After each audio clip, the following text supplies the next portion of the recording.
बिस्मिल्लाहिर्रहमानिर्रहीम। अस्सलाम वालेकुम। उम्मीद है आप लोग खैरियत से होंगे। आज का लेक्चर फ्लूइड मैकेनिक्स पर है। उसमें सबसे पहले हमारे पास ये केमिकल इंजीनियरिंग में, इंडस्ट्रियल केमिस्ट्री में, केमिकल टेक्नोलॉजी में, सिविल में, अर्थक्वेक में और दूसरी जो लिक्विड इंजीनियरिंग है उनमें ये मेजर है। ठीक है। और इसमें जो बुक्स मैंने दो यूज़ किए हैं, उसमें पहली बुक का नाम है applied fluid mechanics by Robert L Mott, और दूसरी बुक है हमारे पास fluid mechanics and hydraulic machine by Mahesh Kumar. ठीक है। अब हमारे पास सबसे पहली चीज़ में क्या है, चैनल। फ्लूइड मैकेनिक्स में चैनल क्या होता है? चैनल बेसिकली क्या है, रास्ता। चैनल रास्ते को कहते हैं। अब वो किसी भी टाइप का रास्ता हो सकता है। फ्लूइड मैकेनिक्स में बेसिकली हमारे पास फॉर द फ्लूइड काफ़ी सारे चैनल्स कंस्ट्रक्ट किए जाते हैं। कुछ चैनल्स हैं जो नेचुरल हैं, कुछ चैनल हैं जो आर्टिफिशियल हैं। ठीक है। यहाँ पे फ्लूइड्स में जो हम बात करेंगे वो स्पेसिफिकली वाटर की बात है। ज़्यादातर यहाँ पे हम वाटर के लिए बात करते हैं। अगर वाटर के अलावा जितने भी फ्लूइड्स हैं क्योंकि सॉलिड में वो सॉरी स्टेट्स ऑफ, क्योंकि टोटल हमारे पास 6 स्टेट्स ऑफ मैटर होती हैं। ठीक है। बीच में थोड़ा सा इंटरप्ट हो गया। छः होती हैं टोटल स्टेट्स ऑफ मैटर। एक solid, liquid, gas, plasma, both ions and condensed, और एक फॉर्म और होती है। ठीक है। अच्छा, अब हमारे पास चैनल की इसमें जो हम पढ़ेंगे वो फ्लूइड में दो स्टेट्स आती हैं। पहली आती है लिक्विड और दूसरी आती है गैस। लिक्विड में हम स्पेसिफिकली वाटर को पढ़ेंगे। अगर हम वाटर से चेंज करते हैं, मिसाल के तौर पे वाटर से हनी पे चले जाएं, तो हमारे पास क्योंकि स्टेट चेंज हो गई, इससे पूरे पूरे फार्मूले चेंज हो जाते हैं। अब यहाँ पे चैनल की दो टाइप्स हैं, पहली है ओपन चैनल, दूसरी क्लोज चैनल। ठीक है। ओपन चैनल पहले हमारा टारगेट है। ओपन चैनल कुछ में मैं रेफरेंसेस दे दूंगा, कुछ में डायरेक्ट करवा दूंगा। ठीक है। अभी ये कुछ चीज़ें लिखी हुई हैं, कुछ चीज़ें मुझे लिखनी पड़ेंगी। ओपन चैनल क्या होता है? ऐसा चैनल जो खुला हो, सीधी सी बात है। बेसिकली यहाँ पे चैनल वो है जिसमें से पानी फ्लो करेगा। मैं एडिट में दिखा भी दूंगा। ठीक है। और मैं कुछ लिंक्स डिस्क्रिप्शन में भी डाल दूंगा एज अ रेफरेंस। ठीक।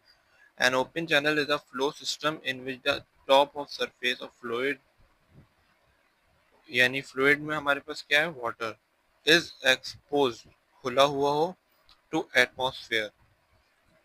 यानी मिसाल ले लें आप। मैं एक बहुत आसान सी मिसाल देता हूँ। आप घर में पानी की बोतल है बड़ी वाली, 1 लीटर वाली, उसको लें। उसको लेने के बाद आपने क्या करना है, पानी की बोतल को हाफ काट लेना है। तो क्या होगा, उसमें नीचे वाली सरफेस में पानी होगा। ठीक है। पानी की बोतल को मतलब पहले आपने हॉरिजॉन्टल में रखना है यूं, और फिर उसमें बीच में से यूं करके काट देना है। तो क्या होगा, एक सरफेस यूं बनी हुई होगी। ठीक है। यूं करके सरफेस बनी हुई होंगी, और उसमें पानी थोड़ा सा उसको इंक्लाइनेशन में रखें तो उसमें से पानी फ्लो करेगा। ऊपर की सरफेस क्या है, खुली हुई है। उसमें हवा भी जा रही है, मट्टी भी जा रही है, और दूसरी चीज़ें भी जा रही हैं। ठीक है। सब जा रही हो, जा सकती हैं उसमें। ठीक।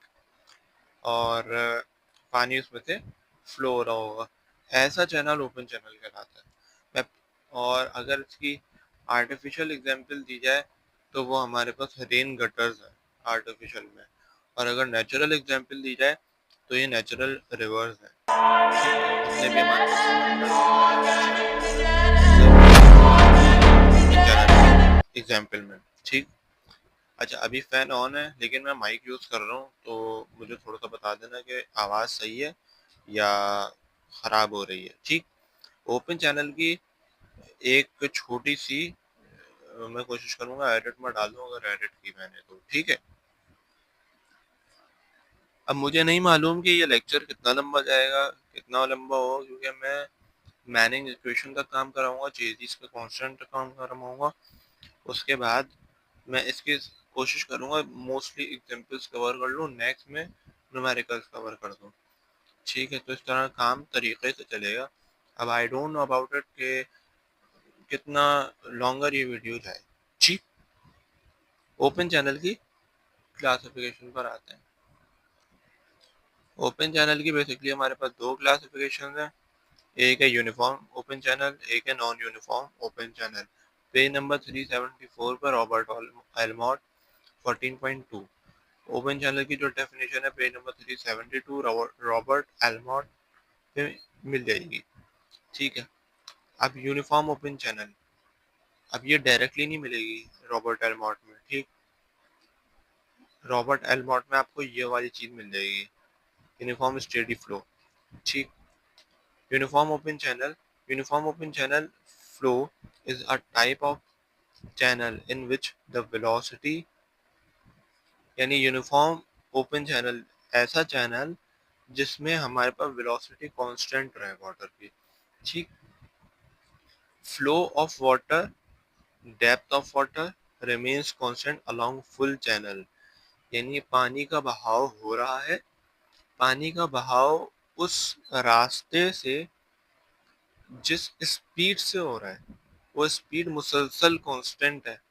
ठीक, और उस जगह की जो गहराई है वो भी कांस्टेंट है। तो ऐसा चैनल क्या कहलाएगा? Uniform open channel. ठीक, अब यहाँ पे दूसरी बात भी देखना, आपको रॉबर्ट एलमॉट में यूनिफॉर्म स्टेडी फ्लो मिलेगा। ठीक, यानी फ्लो रेट, तो मैंने इसको यहाँ पे शॉर्ट करके लिखा है कि फ्लो रेट, और फ्लो रेट क्या है? यानी फ्लो पर सेकंड, यानी एक सेकंड में कितना पानी फ्लो हो रहा है, ये उसकी स्पीड डिफाइन कर रहा है पानी के फ्लो होने की। ठीक है, तो यहाँ पे ये क्या होगा? कांस्टेंट होगा। बेड स्लोप भी हमारे पास कांस्टेंट रहेगा। अब बेड स्लोप क्या है? मैंने जिस तरीके से अभी एग्जांपल दी थी कि बोतल को आपने हॉरिजॉन्टल करना है और बोतल को यूं करके लंबे में काट लेना है, उसके नीचे एक ना पूरा एक वो बना होगा। ठीक है, यूं करके एक गहराई होगी इससे कुछ।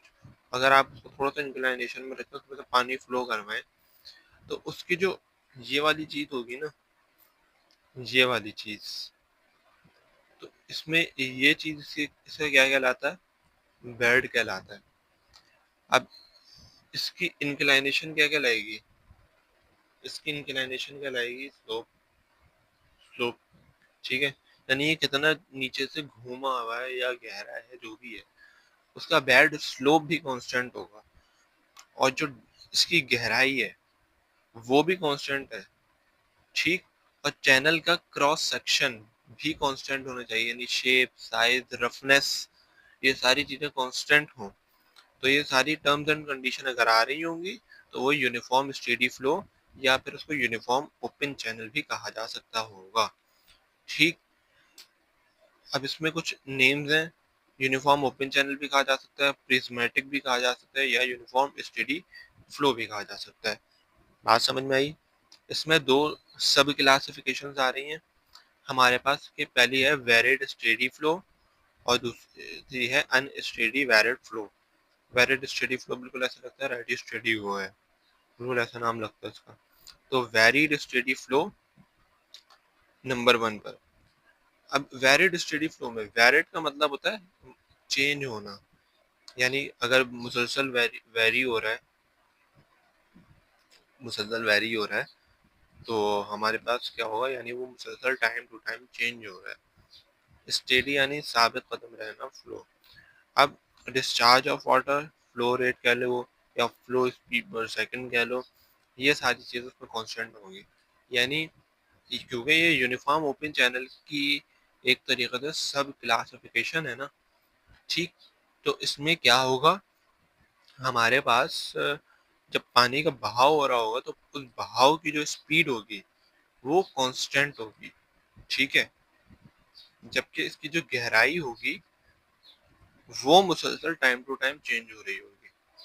ठीक, अगर हमारे पास उसकी गहराई, depth of fluid, time to time along the section of interest change हो रही है, मुसलसल गहराई चेंज हो रही है लेकिन पानी का बहाव कांस्टेंट है, ऐसा चैनल हमारे पास क्या कहलाएगा?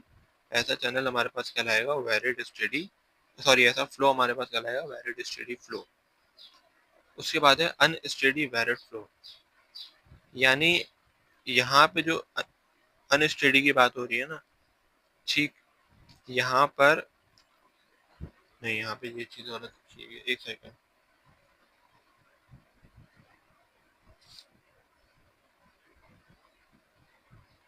सॉरी, यहाँ पे मिस्टेक हो गई थी।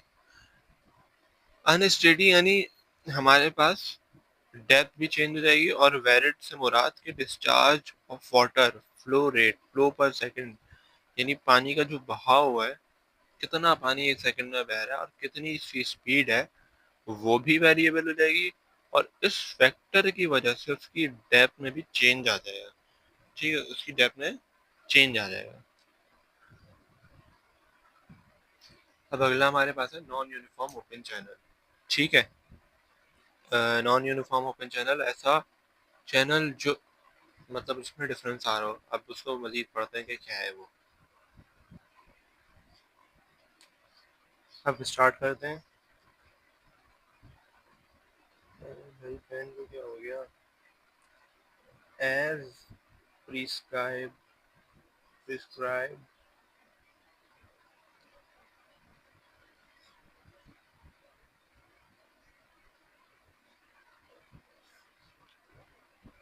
there is variation in any perspective of channel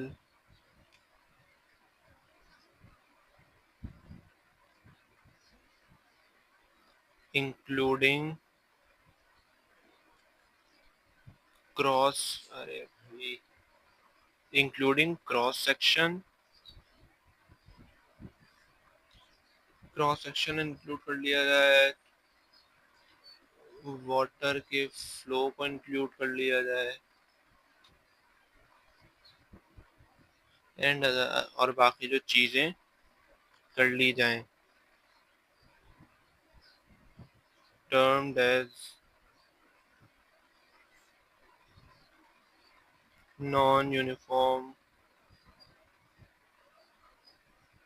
open channel। ठीक है, ऐसी सारी चीज़ें क्या क्या लाएंगे हमारे पास, नॉन यूनिफॉर्म ओपन चैनल क्या लाएंगे। अब यहाँ पे एक तरीके से ये अनस्टेडी वैलिड फ्लो भी कह सकते हैं हम इसे। ठीक है, बिल्कुल, क्योंकि मैंने पहले वो पढ़ा दिया फिर मैं इस पर आया हूँ ताकि ये पूरा ज़्यादा इस पे जान ना लगानी पड़े। तो नॉन यूनिफॉर्म ओपन चैनल ऐसा चैनल कि जिसकी क्रॉस सेक्शन में भी हमारे पास, मिसाल के तौर पे मैं आसान सा मिसाल लेता हूँ, एक मोटा वाला रबड़ का पाइप ले लें। ठीक है, उससे पानी फ्लो हो रहा होगा, उसको पहले दबा दें, फिर ऊपर से दबाएं, फिर साइड से दबा दें। उसमें क्या हो रहा होगा, मुसलसल पानी का फ्लो में भी फिर स्पीड में भी चेंज आ जाएगा, और क्रॉस सेक्शन में भी चेंज। ऐसा फ्लो क्या कहला रहा है, ऐसा फ्लो कहलाएगा नॉन यूनिफॉर्म ओपन चैनल। वो भी तो एक रास्ता है ना। ठीक, लेकिन वो, हाँ, वो ये ज़रूर है कि वो ओपन चैनल पर नहीं होगा, वो क्लोज चैनल जाएगा। लेकिन मैंने यहाँ पे मिसाल के तौर पे समझाया है कि ऐसा फ्लो क्या कहलाएगा। ठीक, वो क्लोज है क्योंकि वो पाइप ऊपर से भी बंद है, नीचे से भी, हर तरफ से बंद है ना, तो वो क्लोज चैनल में आ जाएगा। ठीक, यहाँ तक समझ में आ गया। अब अगला हमारा क्या है, इम्पोर्टेंट टर्म्स है अगला हमारा टॉपिक। ठीक है, उसमें सबसे पहले हमने रिनोल्ड्स नंबर देखना है। रिनोल्ड नंबर क्या होता है? हमारे पास जो वाटर का फ्लो होता है वो डिफरेंट टाइप के फ्लोज होते हैं हमारे पास। ठीक है, हम सबसे पहले रिनोल्ड नंबर में क्या करते हैं, रिनोल्ड नंबर है क्या, एक डायमेंशन लेस नंबर है। डायमेंशन लेस नंबर से मुराद ये है कि उसका कोई यूनिट नहीं होता, देयरफॉर इसकी कोई डायमेंशन भी नहीं बनती। अगर किसी की डायमेंशन नहीं होती तो उसका कोई यूनिट नहीं होता है। ठीक है, तो ये हमारे पास इशू आता है। ठीक, और इसमें क्योंकि सेम सेम यूनिट्स ऊपर नीचे आते हैं तो वो कैंसिल हो जाते हैं। अगर किसी ने फिजिक्स और चैप्टर 1 फर्स्ट ईयर इंटरमीडिएट का पढ़ा हो, यूनिट एंड डायमेंशन, तो उसमें डायमेंशन निकालना सिखाई गई थी वहाँ पे, ये किस तरीके से काम का किया जाता है। तो यहाँ पे सबसे पहले जो चीज़ है वो रो है। रो से मुराद होता है डेंसिटी ऑफ फ्लूइड। फिर वी से मुराद है वेलोसिटी जिससे वो मूव कर रहा है। डी से मुराद उस चैनल का डायामीटर। और से मुराद डायनामिक विस्कोसिटी न्यू से मुराद। ठीक है। अब विस्कोसिटी की भी दो टाइप होती हैं, काइनेमेटिक होती है, डायनामिक होती है। ठीक है। तो अब वो अभी आगे देखते हैं। मैं पहले से लिख देता हूँ फिर समझाता हूँ ताकि टाइम बचत हो जाए। Laminar flow. लेमिनार फ्लो क्या होता है? लेमिनार फ्लो की एग्जांपल आप घर पे आराम से देख सकते हैं। अगर किसी के पास कोई अच्छी क्वालिटी का नल हो, या आप ये काम ये करें, आप पानी गिराएं। ठीक है। आप किसी पतले गिलास से, या अगर आपके पास टेस्ट ट्यूब हो, उससे थोड़ा सा पानी गिराएं। पानी बिल्कुल एक लेंथ तक बिल्कुल स्मूथ फ्लो करेगा। ठीक है। ऐसा लगेगा कि वो फ्लो ही नहीं कर रहा, रुक गया, लेकिन वो फ्लो कर रहा होगा। और फिर एक लेंथ के बाद आके वो टर्ब्यूलेंट में कन्वर्ट हो रहा होगा। अब मैंने थोड़ा सा मुश्किल कर दिया।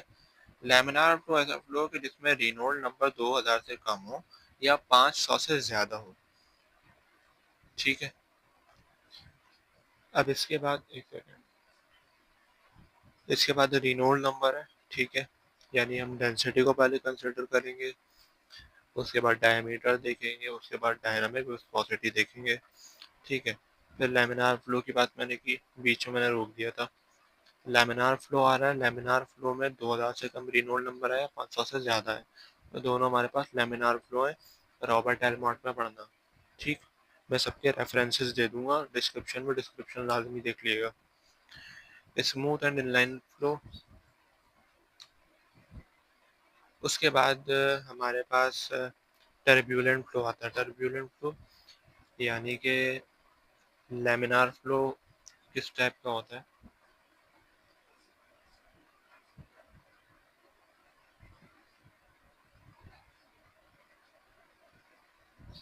इस टाइप का होता है लैमिनार फ्लो। बिल्कुल पानी सीधा जाएगा। लेकिन अगर मैं टर्ब्यूलेंट की बात करूं, तो टर्ब्यूलेंट में बल्कि ये तो मैंने लैमिनार के लिए पाइप बना दिया ना। टर्ब्यूलेंट में मिसाल के तौर पर एक टैप है,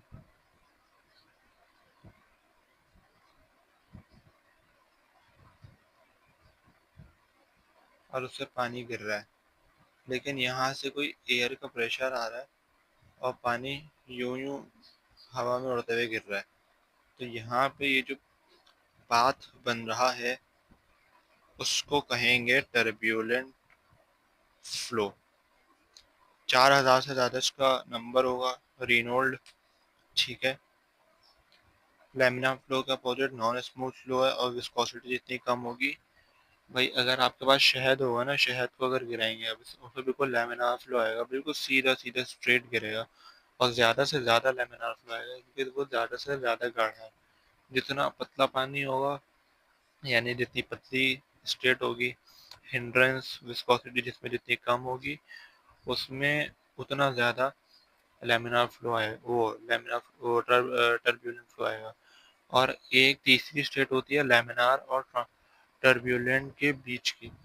4000 से लेके 2000 तक में इसके रेनॉल्ड नंबर एग्जिस्ट करते हैं, और ये लैमिनार और टर्ब्यूलेंट के बीच के फेज में एग्जिस्ट करती है। ठीक है। ये चीज़ मैं सबकी एक एक एग्जांपल दिखा दूंगा। ठीक। उसके बाद विस्कोसिटी आता है हमारे पास। विस्कोसिटी में हमारे पास हिंड्रेंस है between molecules of fluid to flow is known as viscosity। यानी कोई भी फ्लूइड बह रहा है, ठीक है, कोई भी लिक्विड है, वो बह रहा है, और वो जब बह रहा होता है तो उसके बहने में कितनी उसको मुश्किलात आ रही है। एक मॉलिक्यूल के ऊपर दूसरा मॉलिक्यूल आ गया तो उसके बहने में मुश्किल, उसका गाढ़ापन, वो क्या कहलाता है? विस्कोसिटी कहलाती है। Kinematic viscosity, dynamic viscosity. Kinematic में हम फोर्स को कंसिडर नहीं करते, डायनामिक में फोर्स को कंसिडर किया जाता है। ऑलमोस्ट ये दोनों एक ही होती है। यहाँ पे हम लेते इस तरीके से कि वाटर की हम एक हाइपोथेटिकल लेयर कंसिडर करते हैं। अगर आपको वाटर की एक लेयर देखनी हो तो एक लेयर दिख जाती है नेकेड आई से। वो लेयर कौन सी होती है? वो लेयर हमारे पास होती है जो वो पानी जितना हम भरते हैं तो उसके ऊपर सबसे ऊपर एक वो आती है, मिनिस्कस आता है, ठीक है। वो एक लेयर हो, मिसाल के तौर पे ऐसी बहुत सारी लेयर्स कंसिडर कर लें, तो वो जब एक दूसरे पे घिसेंगी, फ्रिक्शन करेंगी, तो उससे क्या होगी, विस्कोसिटी फॉर्म होगी, ठीक है। उसके बाद डायनामिक विस्कोसिटी और काइनेमेटिक विस्कोसिटी। एक इम्पॉर्टेंट पॉइंट बताना था, अनस्टेडी वैरिड फ्लो और वैरिड स्टेडी फ्लो, ये इसको प्रिज्मेटिक भी कहा जाता है और इसको नॉन प्रिज्मेटिक भी कहा जाता है। अब लेक्चर का पार्ट ए मुकम्मल हुआ, अब पार्ट बी में चलेंगे।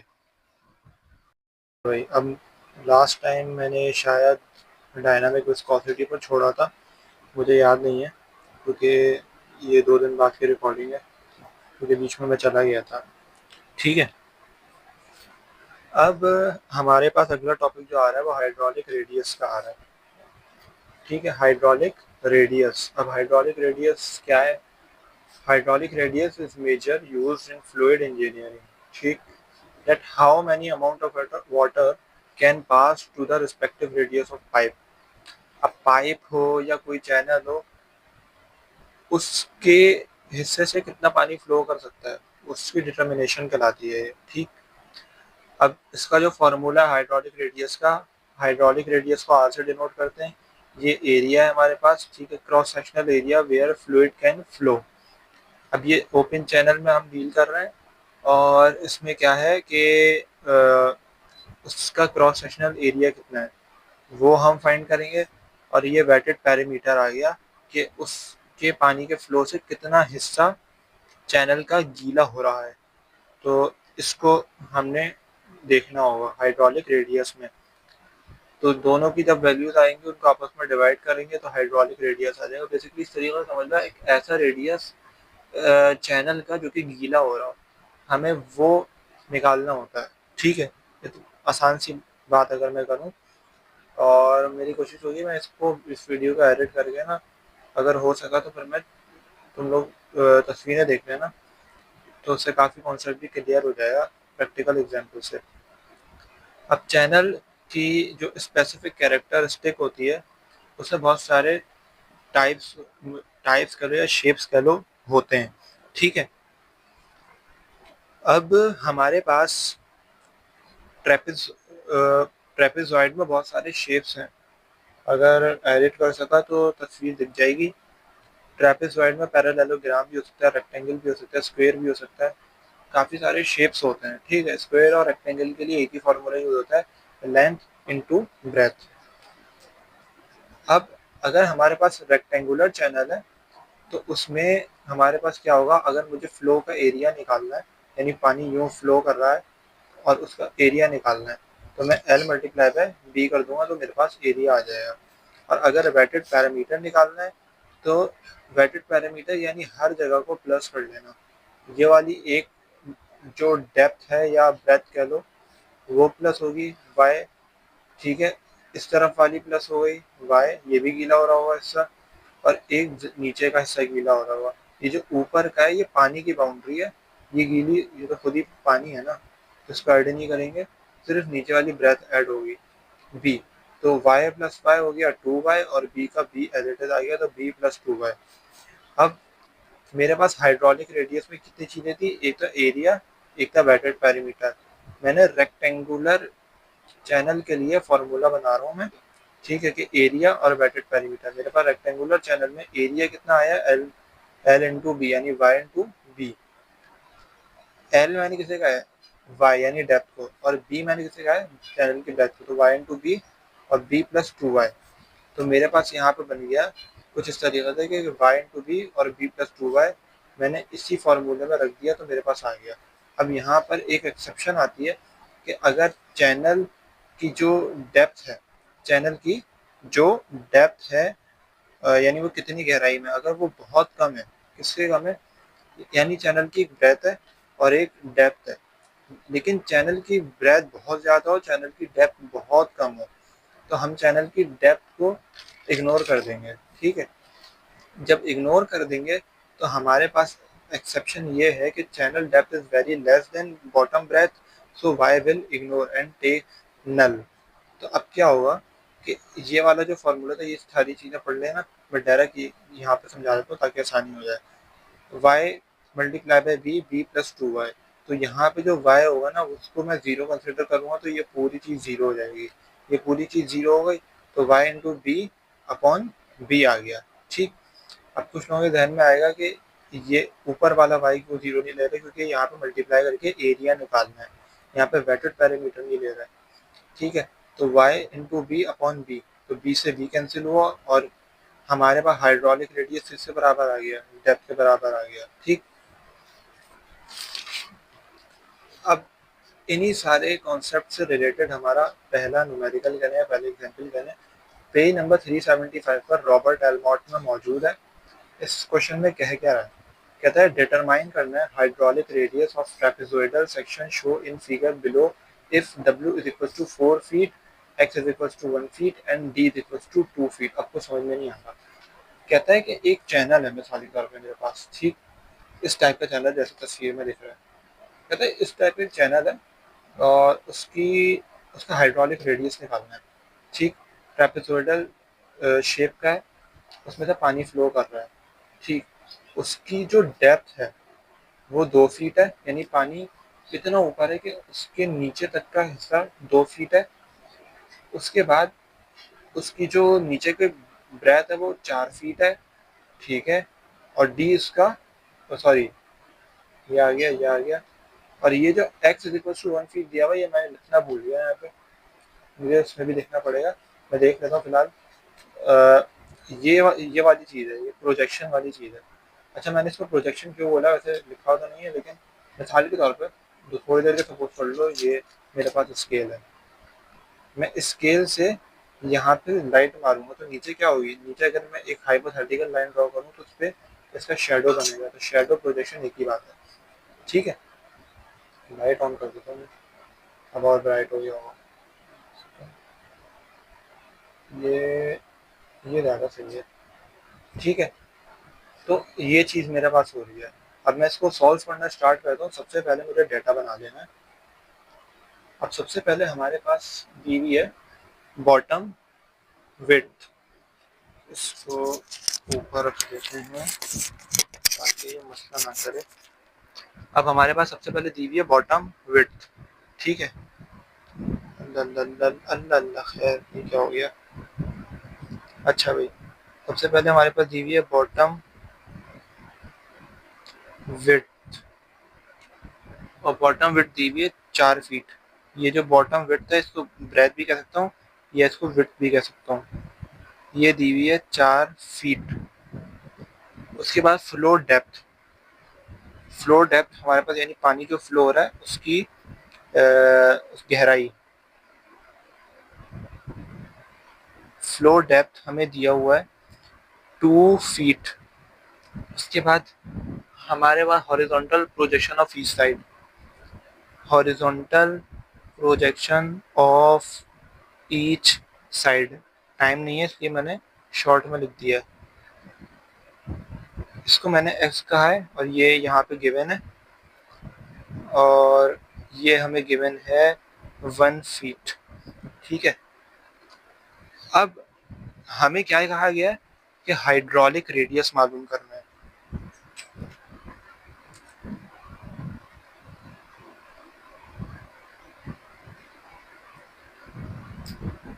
हमें हाइड्रोलिक रेडियस मालूम करने को दिया गया है।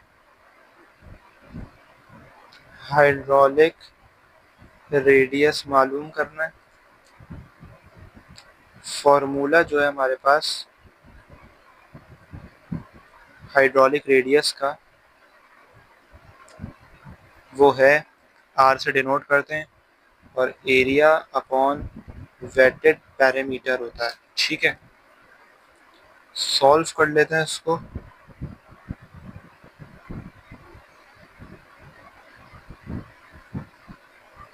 सबसे पहले इसको सॉल्व करने के लिए दो चीज़ों को मालूम होना ज़रूरी है, पहला तो एरिया, दूसरा वेटेड पैरामीटर। ठीक है, दो चीज़ों का पता होना ज़रूरी है। तो मैं एक काम ये करता हूँ, सबसे पहले एरिया निकाल लेता हूँ। फॉर एरिया, एरिया कैसे निकलेगा, अब यहाँ पे पूरी साइंस समझ लो उसकी। सबसे पहले हमारे पास, मैं एक ट्राइंगल बना लेता हूँ यहाँ पे, हाइपोथेटिकल ट्राइंगल, ठीक है। यूं गया यार, छोड़ो यहाँ पे गलत हो गया, यहाँ पे कर जाता है, ठीक है। यानी अब इसको यहाँ पे जरा मैं कॉपी कर देता हूँ, ये ठीक। चैनल की डेप्थ मुझे कितनी दी है, अच्छा मैं सिर्फ यहाँ तक कंसिडर कर रहा हूँ, बनाया ऊपर से इसलिए ताकि साफ साफ दिख जाए। ये हमें दिया हुआ है 2 फीट। उसके बाद हमें एक और चीज़ भी दी हुई है, उसको भी अभी खैर बाद में देख लेते हैं, चलो। अब बेसिकली एरिया कैसे निकलेगा, एक ट्राइंगल यहाँ पे बनेगा, एक ट्राइंगल ये रहा, और एक सरफेस बीच की होगी, तो 3 एरियाज आ गए। तो area 1 into area 2 plus area 3, equation 1 इसको नाम दे दिया, ठीक है। अब सबसे पहले हमें क्या करना है कि यहाँ पर एरिया ऑफ ट्राइंगल निकालना है, ठीक। एरिया ऑफ ट्राइंगल कैसे निकालेंगे, मुझे एरिया ऑफ ट्राइंगल का एरिया मालूम करना है ना, ठीक है। Area of triangle is equals to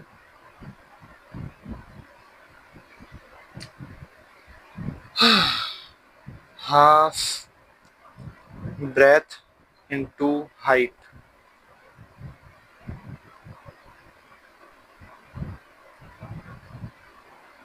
ठीक है। ब्रेथ मुझे कितनी दी हुई है, यानी विड्थ, विड्थ मुझे दी हुई है,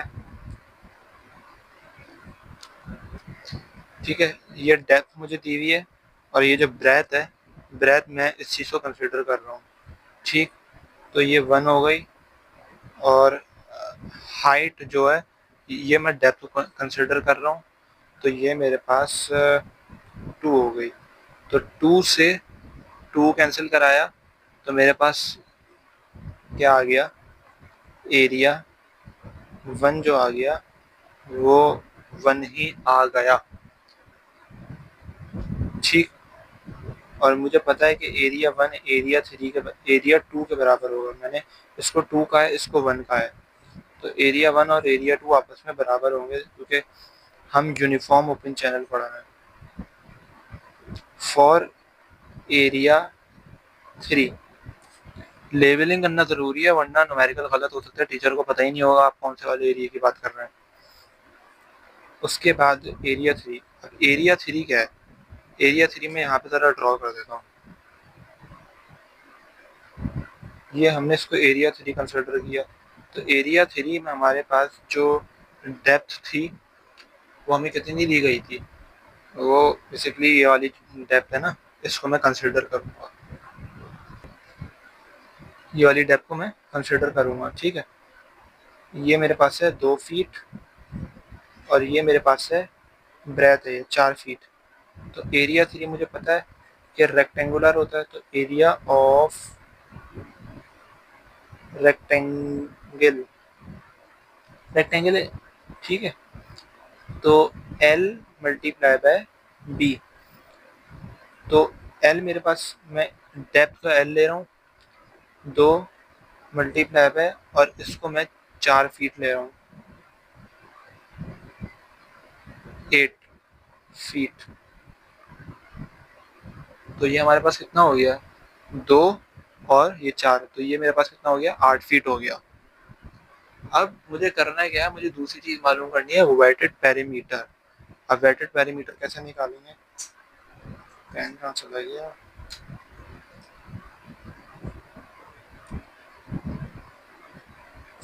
फॉर वेटेड पैरामीटर,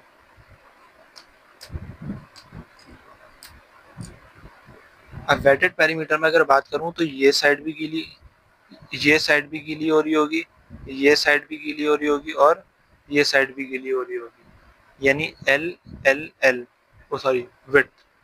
तो अगर एल एल ऐड करूंगा तो 2L बन जाएगा, और विड्थ अगर ऐड करूंगा तो ये 2L प्लस डब्ल्यू जैसा कुछ फॉर्मूला बन सकता है। अगर मैं इसको यहाँ पे देखूँ एल एल और ये मेरे पास क्या है, ये पूरी विड्थ आ रही है।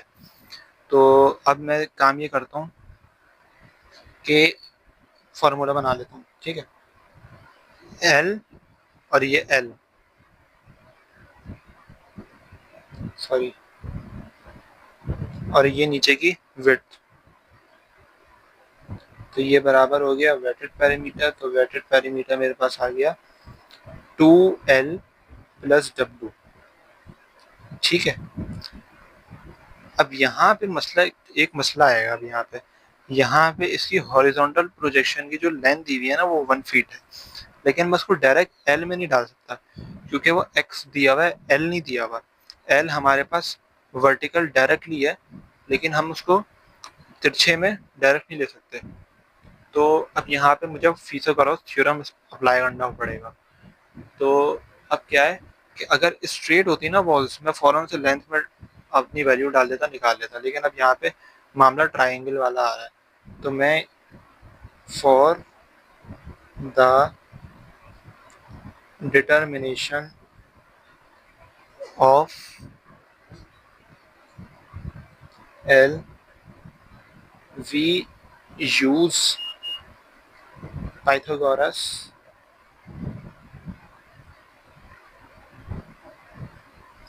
थ्योरम, ठीक है। तो H square is equals to P square plus B square. तो अब मेरे पास क्या है, हाइट जो है मेरे पास एल है जो कि मुझे मालूम करनी है, और परपेंडिकुलर मैं यहाँ पे ये वाला है ना, तो परपेंडिकुलर मेरे पास क्या है, परपेंडिकुलर होगा एक हाइपोटेन्यूज होगा और एक ऊपर की वो ले लेंगे, बेस ले लेंगे, ठीक है। अब बेसिकली मैं आसान जबान में बोलूँ तो ये वाली जो चीज़ है ना, इसको मैं क्या, बेस वो चीज़ होती है जहाँ पे ना दो एंगल लाई करें, ठीक है।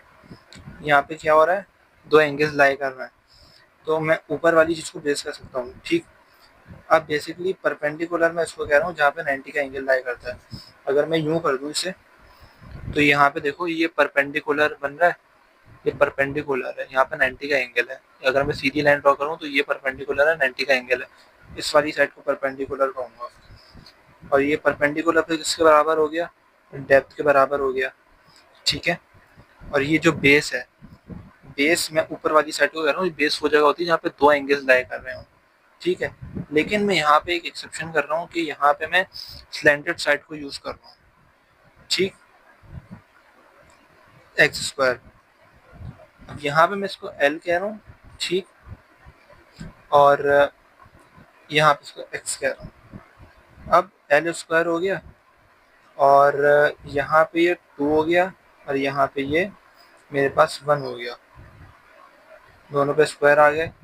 तो एल स्क्वायर हो गया 4, और ये हो गया 1, तो ये हो गया 5 स्क्वायर उस तरफ गया, तो ये हो गया अंडर रूट, ठीक है। अब इसकी जो वैल्यू आएगी वो आएगी 2.236, यार पेपर उड़ गया बीच में, 2.236 आएगी इसकी वैल्यू। उसके बाद वेटेड पैरामीटर में मैं इसको पुट कराऊंगा। मैंने इसी वेटेड पैरामीटर के ये जो एल था इसी को मालूम करने के लिए यूज़ किया था, तो इसमें मैं वापस पुट करा दूंगा वेटेड पैरामीटर में 2.236 प्लस विड्थ।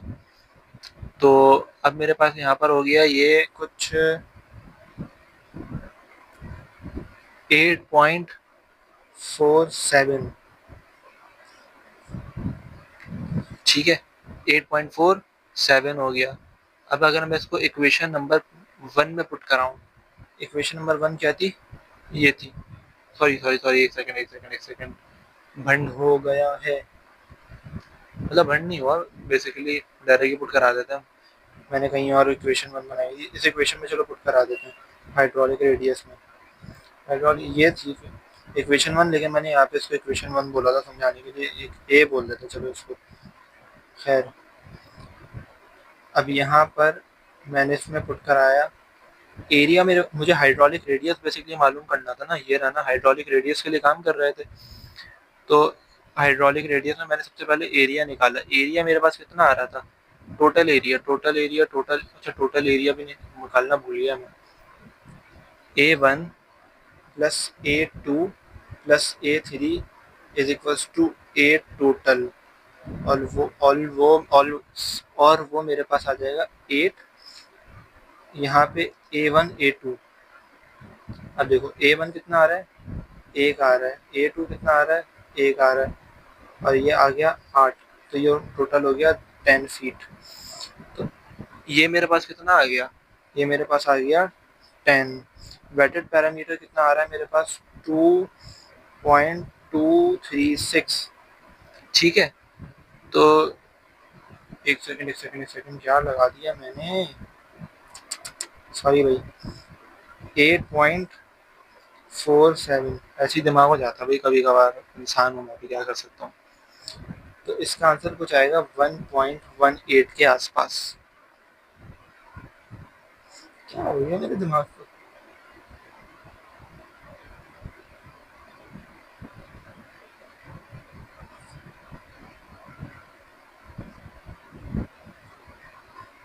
तो ये हमारे पास क्या आ गया, हाइड्रोलिक रेडियस आ गया। ठीक है, अब एक बार फिर से बता देता हूँ भाई, सबसे पहले हमें क्या आ गया था, हाइड्रोलिक रेडियस है, ट्रेपिजोइडल, ये ट्रेपिजोइडल है। मुझे सबसे पहले क्या आ गया, इसकी बॉटम विड्थ है 4 फीट, फ्लोर डेप्थ 2 फीट, और ये मैं खुद ही बता के भूल गया ये क्या था। ये था भैया, जो भी था ये पीछे लाके देख लेना, शॉर्ट फॉर्म में कर दिया था मैंने। हाइड्रोलिक रेडियस मालूम करना था, हाइड्रोलिक रेडियस का फार्मूला ये था। सबसे पहले मैंने एरिया निकालना था, तो मैंने तीनों को सम किया और मैंने इसका एरिया निकाल लिया। एरिया कैसे, एरिया निकालने का फार्मूला था, ट्राई एंगल के एरिया का फार्मूला ये होता है। वैल्यूज पुट कराई, ये आ गया। उसके बाद मुझे पता था पहला ट्राइंगल और दूसरा ट्राइंगल क्योंकि यूनिफॉर्म है, तो 1 फीट, दोनों का 1 फीट ही होगा। फिर मैंने एरिया 3 निकाला, एरिया 3 रेक्टेंगल था, रेक्टेंगल का मैंने फॉर्मूला निकाला तो 8 फीट आ गया। मैंने पहला, दूसरा और तीसरा तीनों के एरिया को सम किया और मेरे पास 10 फीट आ गया। फिर मैंने वेटेड पैरामीटर निकालना था, मुझे पता था कि ये हिस्सा भी गीला हो रहा है, ये हिस्सा भी गीला हो रहा है, यानी ये हिस्सा और ये हिस्सा, 3 हिस्से गीले हो रहे हैं। तो मैंने L+L+W निकाल के 12+W फार्मूला बना लिया। ठीक है, अब मुझे L मैंने डायरेक्ट पुट नहीं कराना था क्योंकि ये साइड स्लाइटेड है, इंक्लाइंड है। तो मैंने उस L को निकालने के लिए पाइथागोरस थ्योरम इस्तेमाल किया और L इज इक्वल टू 2.236 का आंसर निकाला। फिर इस L को मैंने वापस इसमें पुट कराया ताकि वेटेड पैरामीटर पता लग सके। तो मैंने पुट कराया तो वेटेड पैरामीटर में मैंने 2 की जगह 2 रखा, L की जगह इस वैल्यू को पुट कराया तो ये आ गई, और विड्थ की जगह विड्थ मैंने रखी। ठीक है, तो मेरे पास क्या आ गया, अच्छा विड्थ की जगह विड्थ मैंने यहाँ पे रखी नहीं है, विड्थ की जगह बेसिकली हमारे पास 4 आ जाएगा। ठीक है, तो 8.47 आंसर आ गया। फिर एरिया, मेरे पास टोटल एरिया ये आ रहा था 10 फीट, मैंने एरिया की जगह 10 रखा और वेटेड पैरामीटर की जगह 8.47 रखा, तो मेरे पास हाइड्रोलिक रेडियस आ गया। दूसरे क्वेश्चन पे चलते हैं। ठीक है, अच्छा भाई,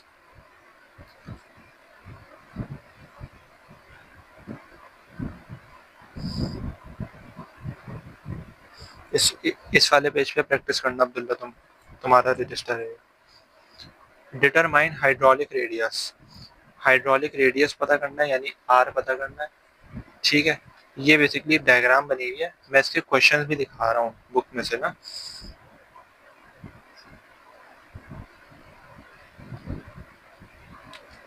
अब बेसिकली कहता है कि हाइड्रोलिक रेडियस मालूम करना है इस वाली फिगर का। अच्छा, अब मैं यहाँ पे एक बात बता दूँ कि पानी पूरे एरिया में फ्लो नहीं कर रहा, सिर्फ आउट साइड में यहाँ पे फ्लो हो रहा है और अंदर एक ट्यूब है, उस ट्यूब की बाउंड्री में फ्लो कर रहा है, पूरे में फ्लो नहीं हो रहा पानी। ठीक है, तो अब सबसे पहले दोनों की इनसाइड की डायमेंशन दी गई है, of each side of square is 250। तो मैं लिख लेता हूँ इनसाइड डायमेंशन ऑफ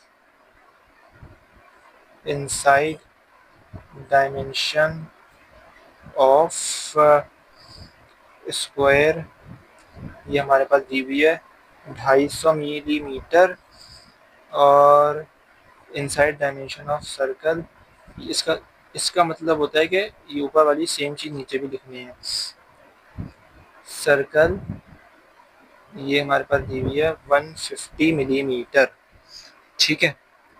फॉर्मूला मुझे पता है,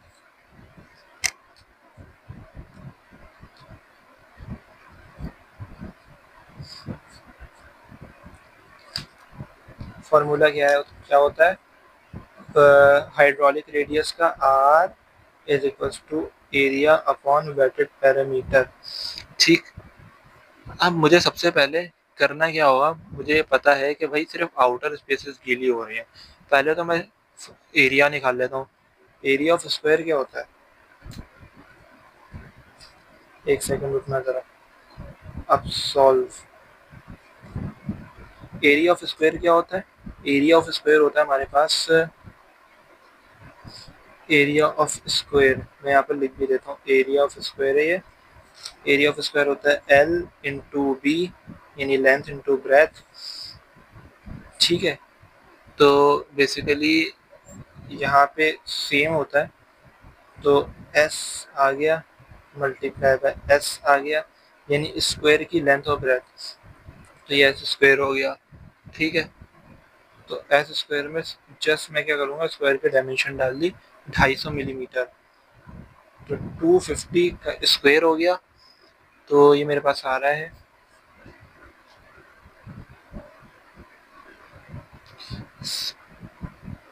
62,500, 6,500, ठीक है।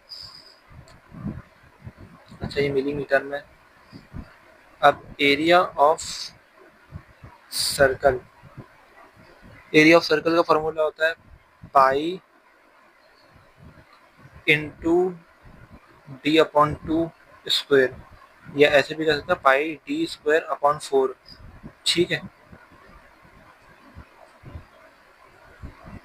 इसका डायमीटर नहीं दिया हुआ होगा, एक सेकंड, सही है दिया है, डायमेंशन दी हुई है यानी डायमीटर ही दिया हुआ है, 150 स्क्वायर सिर्फ इस पर लगा दूंगा, इसको मैंने 4 कर दिया, जब सॉल्व करूंगा इसको तो 1767 आंसर आ जाएगा, और जो भी इसका यूनिट है, ठीक है। उसके बाद मैंने दोनों के एरियाज मालूम कर लिया, मुझे पता है कि पूरे में तो फ्लो नहीं कर रहा है, सिर्फ आउटर में फ्लो कर रहा है, तो मैं एरिया ऑफ स्क्वायर को एरिया ऑफ सर्कल से माइनस करूंगा ताकि सिर्फ आउटर आए, तो जब इसको माइनस करूंगा तो 62,500 माइनस हो जाएगा 17,671 से, 17,671 से माइनस हो जाएगा, तो मेरे पास कुछ आंसर बनेगा, ये 17 गया तो 44,829 आ रहा है, 44,829, तो 44,829 इसका आंसर आएगा। उसके बाद हम आते हैं वेटेड पैरामीटर पर, हाइड्रोलिक रेडियस में दो चीज़ें निकालनी होती हैं, तो अब दूसरा वेटेड पैरामीटर है, ठीक है। वेटेड पैरामीटर में हम दो चीज़ें काम कर रहे हैं, एक तो स्क्वायर का पूरा एक वो आएगा, ठीक है, और एक सर्कल का अलग आएगा। पहले स्क्वायर पे काम कर लेते हैं, स्क्वायर में 4 साइड्स आ रही हैं basically, L plus L plus L plus L, यानी ये है ना, तो एक ये एक ये एक ये एक ये 4 लेंथ आ गई, तो ये सिंपली 4L के बराबर हो गया, मैंने L को S कहा है तो 4S हो गया, और S की वैल्यू कितनी आई है 250, ठीक है। उसके बाद मैं अभी इसे डायरेक्ट सॉल्व नहीं कर रहा, ये क्या था, क्या निकाल रहा था, भूल ही गया, हाँ, तो ये वेटेड पैरामीटर निकाल रहा था। अब उसके बाद उसके अंदर जो सर्कल था उसकी भी आउटर निकालनी थी, तो ये बेसिकली ये हो गया स्क्वायर के लिए वाला काम हमारा। ये सरकमफेरेंस का फॉर्मूला लगा देता हूँ मैं यहाँ पे, ठीक है, सर्कमफेरेंस का फॉर्मूला क्या होता है, पाई इंटू डी। तो 3 पॉइंट, ये सर्कमफेरेंस है, एरिया नहीं है, दोनों को मिस नहीं कर देना भाई। ठीक, 150 हो गया। अब मुझे पता है वेटेड पैरामीटर क्या होता है, वेटेड पैरामीटर में हर चीज़ को ऐड कर लिया जाता है जो गीली हो रही हो, तो मैं दोनों को ऐड कर लेता हूँ। तो 4 × 250, और ये हो गया प्लस, इसको ऐसे उसमें कर देते 3.14 × 150। ठीक है, तो अब इसका आंसर क्या आएगा है, वेटेड पैरामीटर का आंसर आएगा, नीचे साफ साफ लिख देते हैं, वेटेड पैरामीटर का आंसर आएगा 1471। ठीक है, बस अब क्या करेंगे, अब हाइड्रोलिक रेडियस में वैल्यू डालेंगे। नाउ फॉर हाइड्रोलिक रेडियस, ठीक है, now for hydraulic radius wetted parameter, wetted parameter मेरे पास आया 1471, और ये मेरे पास आया था 44829। तो मेरे पास टोटल वैल्यू आ गई R = 43358। ठीक है, और यहाँ आ गया मीटर। ठीक है, यूनिट। ठीक, अब ये मेरे पास कौन सी एग्जांपल थी, एग्जांपल नंबर 9.5। मैंने सबसे पहले क्या किया भाई, इसमें कहा था मुझे हाइड्रोलिक रेडियस निकालना है एस।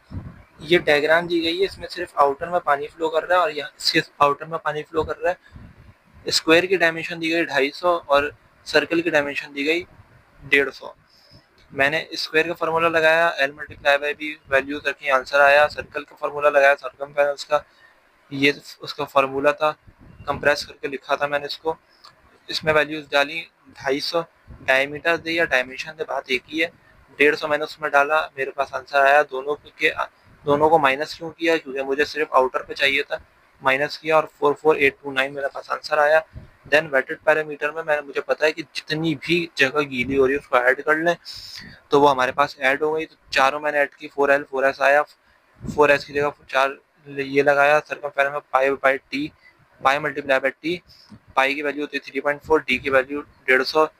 इन दोनों चीज़ों को ऐड किया तो मेरे पास ये आ गया, हाइड्रोलिक रेडियस आया। Hydraulic radius area upon wetted parameter, area पे ये, वेटेड पैरामीटर पे ये, तो मेरे पास आंसर आ गया। अब हाइड्रोलिक रेडियस का जो हमारा टॉपिक था ये वाला, मैंने यहाँ से लेके यहाँ तक पहले इसको पूरा समझाया था। ठीक है, उसके बाद पहला न्यूमेरिकल इसका एग्जाम्पल नंबर 14.1 पे था, पेज नंबर 375, रॉबर्ट एलमॉट। एक ये इसका न्यूमेरिकल था, और इसकी एक ये वाला न्यूमेरिकल था, एग्जाम्पल नंबर 9.5, ये भी रॉबर्ट एलमॉट से ही है। ठीक है, इसके बाद अब हमारा अगला टॉपिक आ रहा है, page number 376, Robert L Mott, Manning equation. मुश्किल चीज़ है थोड़ी सी, मैनिंग इक्वेशन को समझने के लिए पहले जेजी की इक्वेशन को समझना पड़ेगा। ये टीचर्स पढ़ाते नहीं है, ठीक है, जेजी की इक्वेशन नहीं पढ़ाते टीचर्स, और नहीं है रॉबर्ट एलमॉट में लिखी हुई, दूसरी बुक से मैंने निकाली है, जो कि फिलहाल हमारे सिलेबस में नहीं है। ठीक है, when water flows in an open channel, किसी भी ओपन चैनल में जब वाटर पानी फ्लो करता है, चाहे वो नेचुरल चाहे वो आर्टिफिशियल हो, the gravitational potential pull down, जब भी इसको मिसाल के तौर पे इसके अंदर पानी फ्लो करे, ठीक है, मैं इसको थोड़ा सा इंक्लाइनेशन पे लाऊं, अब पानी और तेज फ्लो करेगा, और पानी की तेजी की फ्लो क्यों बढ़ रहा है, ग्रेविटी की वजह से। Gravitational potential pull down water blow. अब ग्रेविटेशनल पोटेंशियल क्या करेगा ऐसे, उसको मतलब नीचे की तरफ पानी को खींचेगा। अब हो सकता है इसमें कुछ रफनेस हो, कुछ खुरदरापन हो, इस जैसे एक पाइप में, तो उसकी वजह से थोड़ा सा हिंड्रेंस भी आएगी। And when water flow in any channel, so due to that roughness of channel, speed flow per second speed change होती है। उस ही स्पीड को कैलकुलेट करने के लिए चेजी साहब ने एक इक्वेशन दी थी, v equals to c√r/s। c से मुराद चेजी का कांस्टेंट था, डिपेंड्स ऑन रफनेस। अब जो भी मटेरियल उसमें इस्तेमाल हो रहा है, चेजी के लिए उसका अलग कांस्टेंट था, जो कि बहुत ज़्यादा कॉम्प्लिकेटेड था। आर यानी हाइड्रोलिक रेडियस, एस यानी स्लोप जो कि डायमेंशनल लेस है। अब मैनिंग साहब है जिनका नाम था, आयरिश इंजीनियर थे वो, रॉबर्ट मैनिंग। उन्होंने कहा instead of chassis mysterious constant, इतनी मुश्किल चीज, इतनी मिस्टीरियस चीज को यूज करने के बजाय हमारे पास आसान तरीका ये है कि let's relate it to roughness in simple way, कि हम इसको एक आसान तरीके से कर लें कि चेजी की इक्वेशन में क्या करें कि हमारे पास जो हाइड्रोलिक रेडियस है 1/6, उन्होंने पूरा एक्सपेरिमेंट किया, 1/6 पावर आई उसकी। पावर डिटर्मिनेशन की भी एक अलग से डेरिवेशन होती है, अगर किसी को समझ नहीं हो ना उसे क्लास में समझ लेना। अपॉन एन, ये मैनिंग का वेरिएबल है, ठीक है। तो उसने कहा इससे हम इसका कांस्टेंट को मालूम करते हैं, ठीक। तो अब हुआ क्या कि ये चेजी की इक्वेशन ये थी, v is equal to C √RS, ठीक है। और मैनिंग ने ये कहा था, तो हमने इस वाले सी की जगह इसका ये लगाया, ठीक, ये आ गया। अब मुझे पता है कि अगर किसी चीज पर अंडर रूट लगा हो तो उसकी पावर होती है हाफ, ठीक। तो ये एक तो मेरे पास ये आ गया, एक मेरे पास ये आ गया, इसकी मैंने पावर हाफ लगाई ये रही, और इसकी पावर मैंने हाफ लगाई ये रही, ठीक। अब 1/n मैंने इसको सेपरेट किया, ये आ गया पूरा। मैं दोनों की बेसिस सेम है, पावर्स ऐड करा दी, 1/6 प्लस 1/2। कैलकुलेटर कैलकुलेटर कैलकुलेटर 1/6 1/2, तो मेरे पास कुछ इस तरीके से 2/3 आंसर आ रहा है। मैंने 2/3 लिख दिया, डॉट एस हाफ, ठीक है। तो मैंने दोनों को कंबाइन किया और एक इक्वेशन निकाल ली। ये वो इक्वेशन है जो मैं पानी की वेलोसिटी, जो बह रहा है पानी एक यूनिफॉर्म चैनल में, चाहे किसी भी मटेरियल को, एन डिफरेंट हो सकता है, ठीक है। एन क्या है, Manning variable for different variables. मैं टेबल 14.1 में रॉबर्ट एलमॉट में मौजूद होगा। हाइड्रोलिक रेडियस एज स्लोप है। अब मुझे पता है कि भाई we know for discharge of flow of rate, किसी भी चीज का डिस्चार्ज हो रहा है, कोई भी चीज फ्लो कर रही है पर सेकंड, तो ए मल्टीप्लाई बाय वी का, sorry, A multiply by V का फॉर्मूला होता है। तो मैंने क्या किया, मैंने जस्ट वी की जगह इस वैल्यू को रख दिया, क्योंकि मुझे तो फ्लो रेट को कैलकुलेट करना होगा ना, मैंने ये रखा। ए ए भी मैंने अंदर ले लिया और 1/n बाहर निकाला, ठीक। तो ये मेरे पास एक ये जनरल इक्वेशन बन गई फ्लो रेट को कैलकुलेट करने की। इस वाले फॉर्मूले से अब आगे के कुछ न्यूमेरिकल्स हमें सॉल्व करने हैं, जो कि मैंने यहाँ पे अलग से मेंशन कर दिया। मैंने बड़ी मेहनत की है इस लेक्चर को तैयार करने के लिए। इसका यूनिट जो आएगा वो मीटर क्यूब पर सेकंड आएगा, ठीक है। यूनिट आपने याद रखना है, इस इक्वेशन के लिहाज से पूछा जा सकता है। अब सबसे पहले मैं करूंगा एग्जाम्पल नंबर 14.2, जो कि रॉबर्ट एलमॉट में पेज नंबर 377 पर मौजूद है, 14.3 378 पर मौजूद है, 14.4 379 पे मौजूद है। और ये सब मैनिंग इक्वेशन या मैनिंग एड्रेस कह लो, उससे रिलेटेड ये वाले जो मैनिंग का टॉपिक है इससे रिलेटेड न्यूमेरिकल है। तो आओ इससे रिलेटेड न्यूमेरिकल करते हैं। हमारे पास न्यूमेरिकल आता है एग्जाम्पल नंबर 14.2 में, ठीक है। कहता है कि नॉर्मल डिस्चार्ज मालूम करना है। देखो अभी जो पहले फॉर्मूला जहाँ पे मैंने बोला था ना, इससे न्यूमेरिकल सॉल्व करेंगे, वही चीज आ रही है। Determine the normal discharge for 200 millimetre depth. बैठे बैठे थक गया। तो नॉर्मल डिस्चार्ज मालूम करना है जिसकी आपको 200 मिलीमीटर जो है वो डाया दिया गया है, उसका डाया, ठीक है। उसके बाद आपको कह रहा है कि inside diameter common clay drainage tile. अब ये समझ लेना भाई, एक ऐसा टाइल जो ड्रेनेज टाइल है, ड्रेनेज यानी पानी का बहने के लिए जो टाइल इस्तेमाल होता है, ड्रेनेज टाइल। कॉमन क्ले वो मिट्टी होती है जो, जिससे आप आमतौर पर फुटपाथ पे देखी होगी रेड कलर की मिट्टी, या पुराने जमाने में भट्टियां बनती थी इस लाल मिट्टी से, यानी जली हुई मिट्टी। तो उस मिट्टी से का जो ड्रेनेज टाइल, यानी ये पूरा एक मटेरियल है जिससे वो पूरा चैनल कंस्ट्रक्ट हुआ हुआ है, ठीक है। Inside diameter common clay drainage tile running half full, sorry, यहाँ से हाफ फुल से मुराद है half, if it is laid on a slope that drops 1 meter over a run of 1000 metre. अब मैं इस क्वेश्चन को थोड़ा सा समझा दूं। कहते हैं मिसाल के तौर पे ये सपोज कर लो ये एक चैनल है, पूरा बहुत बड़ा चैनल है, बहुत बड़ा। और इसमें हमें क्या करना है कि आपको ये उसकी लेंथ दी गई है 200 मिलीमीटर, ठीक है। और इसमें हमारे पास क्या है, कहता है कि इसका इनसाइड जो है वो कॉमन क्ले से बना हुआ है, ठीक। और इसमें पानी हाफ सरफेस में चल रहा है। और इसमें क्या है, कहता है कि अगर हम इसको इफ इट इज, यानी हमें कितना फ्लो करवाना है, हाफ में करवाना है। और अगर हम इसका स्लोप, यानी मिसाल के तौर पे 1000 मीटर्स का फासला हो, लेकिन मैं स्लोप इसको 1 मीटर उसके हिसाब से स्लोप कर दूं, थोड़ा सा झुका दूं, तो हमें जो हमारे पास पानी फ्लो हो रहा होगा, हमें उस पानी के फ्लो की स्पीड मालूम करनी है। बात समझ में आई? तो स्टार्ट करते हैं। क्या हो गया?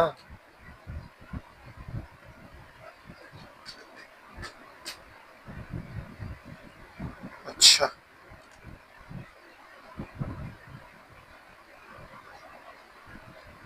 ठीक है। अब सबसे पहले हमारे पास डी कितना आ रहा है, 200 मिलीमीटर आ रहा है। तो मैंने इसको मीटर में कन्वर्ट कर लिया। 1/1000 आ रहा है। स्लोप 0.001 में कन्वर्ट करा। उसके बाद मैनिंग का वेरिएबल 14.1 से देखना है कॉमन क्लियर ड्रेनेज स्टाइल के लिए, तो 0.013 मेरे पास आ गया। फॉर्मूला कौन सा यूज होगा यहाँ पर?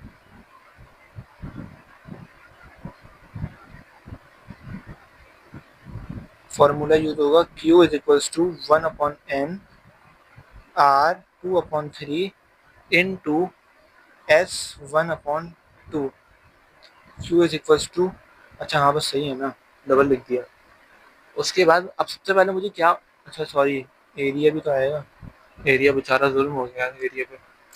एरिया आ गया, ठीक है। अब सबसे पहले मुझे एरिया मालूम करना है और वेटेड पेरीमीटर मालूम करना है, ताकि मैं हाइड्रोलिक रेडियस निकालूं। तो एरिया और हाइड्रोलिक रेडियस मालूम हो जाएगा। स्लोप मुझे ऊपर दिया हुआ है, तीनों वैल्यूज को पुट कराऊंगा, मेरे पास आंसर आ जाएगा, ठीक है। अब सबसे पहले मैं क्या करता हूँ, एरिया निकालता हूँ। फॉर एरिया, अब मैं कर रहा हूँ सॉल्यूशन।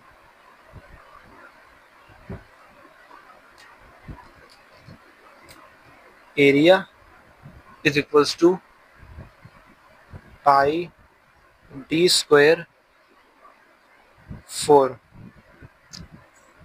तो अब मेरे पास आ गया। अच्छा, यहाँ पे कंडीशन क्या दी हुई है, यहाँ पे कहा था कि हाफ फुल, ठीक है। यानी इसको मैं क्या कर दूंगा, फुल का हाफ करना है मुझे।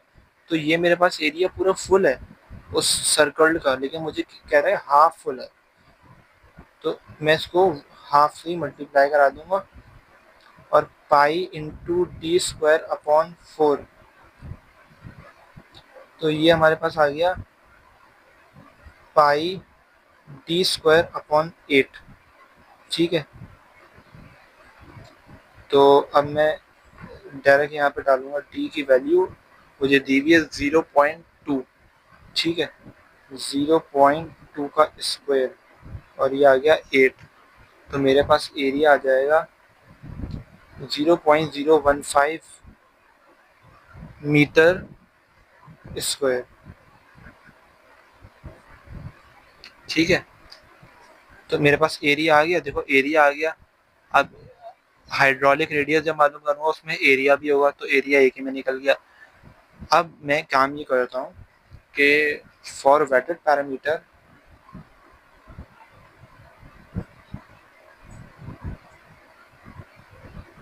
वेटेड पैरामीटर में क्या होता है भाई, पूरा सरकमफेरेंस ही डायरेक्ट निकाल लेते हैं ना।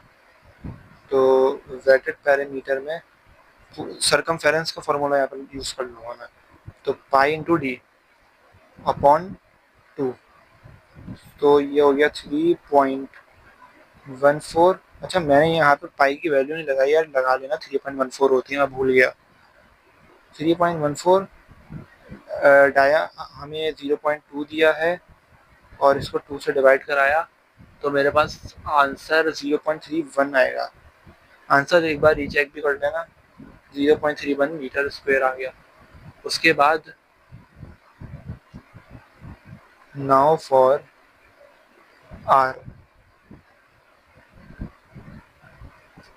आर मेरे पास आ रहा है ए वेटेड पैरामीटर, ठीक है, तो एरिया मेरे पास था 0.015 और वेटेड पैरामीटर मेरे पास था 0.31, तो ये आ रहा है 0.048। तो अगर मैं राउंड ऑफ इसको कर दूं तो 0.05 ही आ गया है तकरीबन, ठीक है। तो हाइड्रोलिक रेडियस आ गया 0.05। अब मुझे काम क्या था, डिस्चार्ज में हाइड्रोलिक रेडियस मालूम करना, तो ये भी मालूम हो गया। तो अब तीसरी चीज मुझे गिवन है, अब मुझे कुछ भी करने की जरूरत नहीं है।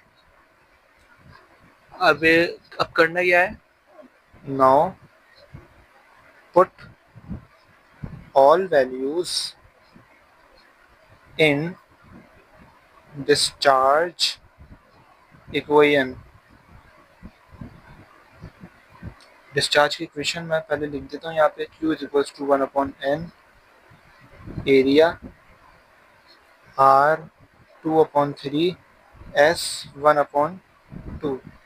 Q आ गया 1/n, n मेरे पास दिया हुआ है 0.013, 0.013 आ गया। एरिया मैंने लगा देना 0.015, 0.015 ये आ गया 0.05 2/3 पावर में। एक सेकंड रुकना यार, कमर में दर्द हो रहा है। चलो मैं बिल्कुल अड़ के बैठा हुआ होता हूँ तो थोड़ा सा पैर समझ आता है। अच्छा भाई, क्या था, हाँ, एस हमारे पास ये रहा 0.001 और ये 1/2 आ गया। जब मैं इसको पूरा सॉल्व करूँगा, अच्छा जिस तरीके से लिखा है उसी तरीके से कैलकुलेटर में डालना, कैलकुलेटर वरना बॉड मास के लिहाज से सॉल्व ना करते, पता नहीं क्या चक्कर होता है उसमें। Q इज इक्वल्स टू, ये हमारे पास आएगा 5.18। अगर अपनी मर्जी से करोगे कैलकुलेटर 4.9 समथिंग आंसर देगा, तो ये आ गया 10, ठीक है, 5.18 एक्सपोनेंट -3 या मल्टीप्लाई बाय 10 की पावर -3। ये हमारे पास आ गया नॉर्मल डिस्चार्ज। और यहाँ पे वर्डिंग्स लिखनी है आंसर में, वर्डिंग लिखना नेसेसरी होता है इंजीनियरिंग में, ये मैं पहले बता दूं, वरना अगर आके इंटरव्यू में फंसोगे। तो वर्डिंग अब्दुल्ला तुम लिखना, ठीक है, तुम्हारा ये रजिस्टर है। उसके बाद हमारे पास अगला न्यूमेरिकल आता है इसी टॉपिक से रिलेटेड, मैनिंग इक्वेशन। मैनिंग की जो हमारे डेरिवेशन कराई है उसमें अगला न्यूमेरिकल ये वाला, ये भी रॉबर्ट एलमॉट में मौजूद है, मैंने पीछे रेफरेंसेस भी दिए हैं। करना क्या है, कहता है कि हमें बेसिकली एक ना चैनल दिया गया है क्या, और कहा गया कि कैलकुलेट करो मिनिमम स्लोप, यानी कम से कम भी उसे कितना स्लोप पे रखा जाए, के ऑन विच चैनल, जो कि यहाँ पे फिगर में शो है, कह रहा है कि must be laid if it is to carry 50 feet cube per second यानी ऑफ वाटर। कह रहा है कि हमें उसमें इतना पानी फ्लो कराना है, इतनी स्पीड से पानी फ्लो कराना है, 50 फीट क्यूब पर सेकेंड, यानी इतनी स्पीड से पानी फ्लो करवाना है, और उसकी डेप्थ 2 फीट होगी। 2 फीट में हमें 50 का पानी फ्लो कराना है, हम उसकी स्लोप कितना रखें, ठीक है, और बाकी नीचे मटेरियल दे दिया गया, ठीक। तो अब यहाँ पे हमें एक डायग्राम भी दे दी गई है और ऊपर हमें सब कुछ दे दिया गया।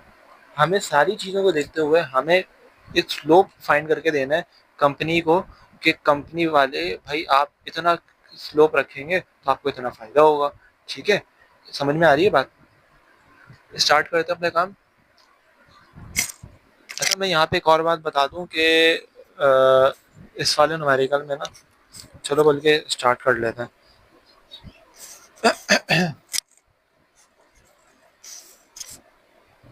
हमारे पास सबसे पहले डी है 200 मिलीमीटर, सॉरी, ठीक है, sorry sorry sorry sorry sorry sorry,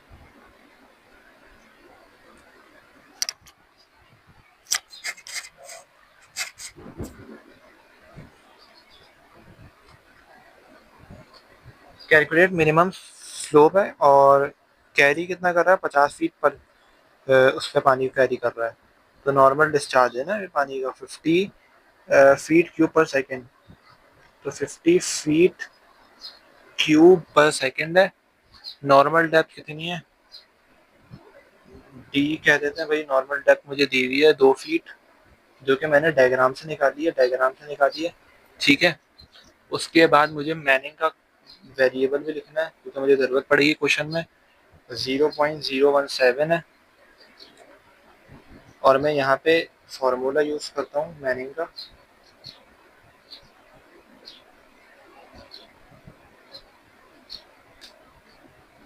formula मेरे पास है यहाँ पे, यूएस फॉर्म में इस्तेमाल कर रहा हूँ फॉर्मूले की, बुक में से पढ़ना मिल जाएगा। AR 2/3 S 1/2। अब सबसे पहले मेरे पास ट्रेपेजोइडल है, तो मैं ट्रेपेजोइडल में एरिया लगा दूंगा, ठीक है। ट्रेपेजोइडल एरिया ऑफ ट्रेपेजोइड, वैसे जो मैंने सबसे पहले जो करवाया था ना इस वीडियो में न्यूमेरिकल, यानी इस पार्ट में न्यूमेरिकल जो मैंने करवाया था, वो एरिया ऑफ ट्रेपेजोइड जो मैंने अलग अलग ट्राइंगल से करवाया था उससे भी कर सकते हैं, लेकिन यहाँ पे बुक में ये वाला फॉर्मूला इस्तेमाल हो रहा है, इसलिए मैं इसको फॉलो कर रहा हूँ, बुक को फॉलो कर रहा हूँ। तो y into bottom with into top width और 2 से डिवाइड कर दूंगा। वैल्यूज पुट करूंगा। बॉटम विथ मेरे पास है 4, अपर विथ 8, 4 8 2, 2 से 2 cancel, A is equals to 4 4 8 12 feet square, ठीक है। अब वेटेड पैरामीटर आए,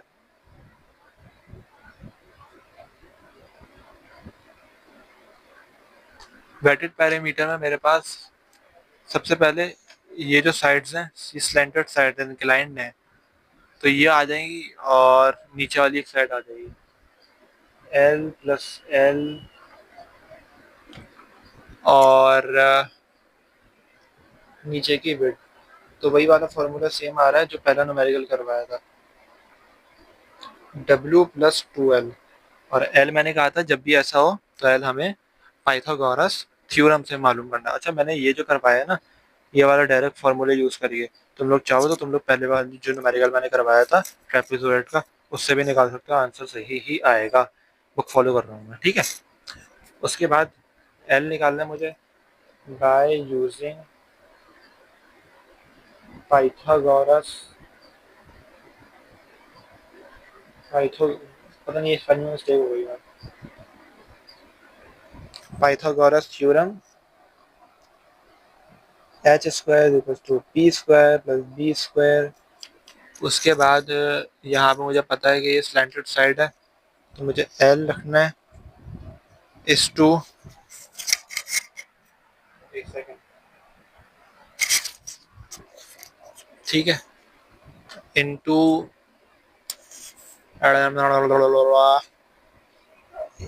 दोनों की दो दो मैं ले लूँगा, ठीक है। 2 2 2 स्क्वायर तो एल स्क्वायर 2 टू द 4 और 2 टू द 4, तो ये हो गया मेरे पास 8, ठीक है। एल मैंने निकाला √8 आ गया और ये मेरे पास आ गया 2.82 फीट, ठीक। तो अब दोनों चीज़ें मैं क्या करूँगा हाइड्रोलिक रेडियस में पुट कर दूंगा। नाउ फॉर हाइड्रोलिक रेडियस, तो R is equal to A wetted parameter. अच्छा हाँ एक सेकंड, सॉरी यार एक मिस्टेक हो गई, डब्ल्यू पी। अब यहाँ पे आ गया, यहाँ पे मैं वेटेड पैरामीटर निकाल लूँ। वेटेड पैरामीटर में हमारे पास एल ये आ गया था, विड्थ हमारे पास 4 फीट दी है, 4 प्लस 2 प्लस 2.82, तो ये मेरे पास आ रहा है 9.56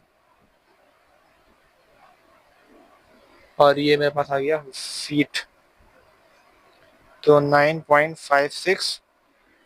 भूख लग रही है, 3 बना दो। अच्छा एरिया हमारे पास कितना था 12 फीट, तो जब हमने दोनों को डिवाइड करवाया तो हमारे पास आ गया 1.2425 करके कुछ आएगा, ठीक है 24। तो अरे यार क्या मुसीबत है। तो ये हमारे पास आ गया 1.24 फीट, ठीक है। अब मेरे पास डिस्चार्ज में ए भी आ गया, आर भी आ गया, एस स्लोप तो मुझे मालूम करना है ना। तो मैं इसको थोड़ा सा रीअरेंज करके लिखूंगा, ठीक है थोड़ा सा रीअरेंज कर रहा हूँ। एस पे हाफ पावर थी अंडर रूट, बात एक ही है, ठीक है। उसके बाद 1.49 एज इट इज, ठीक है। उसके बाद टड़ंग टड़ंग टड़ंग नहीं 1.49 नीचे चला जाएगा इसमें।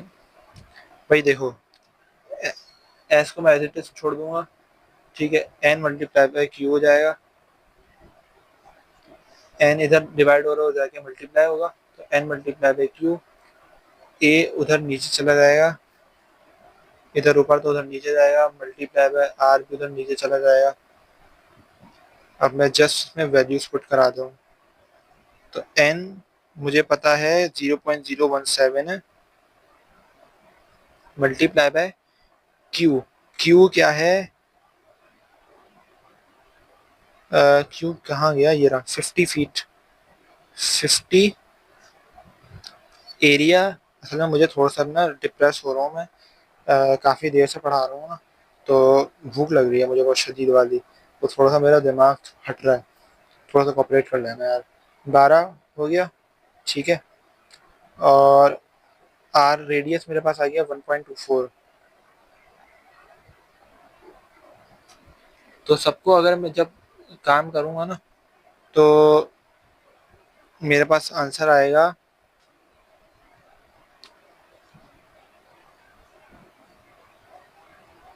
बोथ साइड पे स्क्वायरिंग कर दी, तो अब मेरे पास जो आंसर आएगा, स्क्वायर से स्क्वायर कैंसिल हो, स्क्वायर से रूट कैंसिल हो गया। इसको जब मैंने सॉल्व किया तो पूरा मेरे पास आंसर आया 1.6 एक्सपोनेंट -3। हमें बोला क्या गया था कि भाई कैलकुलेट करो मिनिमम स्लोप, तो इसमें इतना इतनी स्पीड से पानी, इतनी गहराई उसकी रखेंगे और इतनी स्पीड से पानी को फ्लो करवाना है, ठीक है। तो हमें आंसर आया कि भाई इतना स्लोप रखना है ताकि हमारे पास पानी इस स्पीड से फ्लो कर सके, ठीक। उसके बाद अगला न्यूमेरिकल,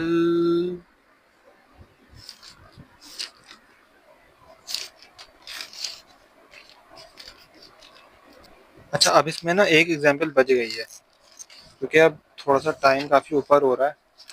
मैं ये वाली जो एग्जांपल है 14.4 इसको खुद करने की कोशिश करना, और तकरीबन 1 घंटा जा रहा है इस वाले पार्ट में। पिछला वाला पार्ट जब मैं इसमें एडिट करूँगा तो फिर तो 1.5 से घंटे से ऊपर की वीडियो जाएगी। तो 14.4 में पेज नंबर 379 ये खुद करने की कोशिश करना, नेक्स्ट वीडियो में इंशाल्लाह करवा दूंगा। तब तक मुझे दुआओं में याद रखना। अल्लाह हाफिज़।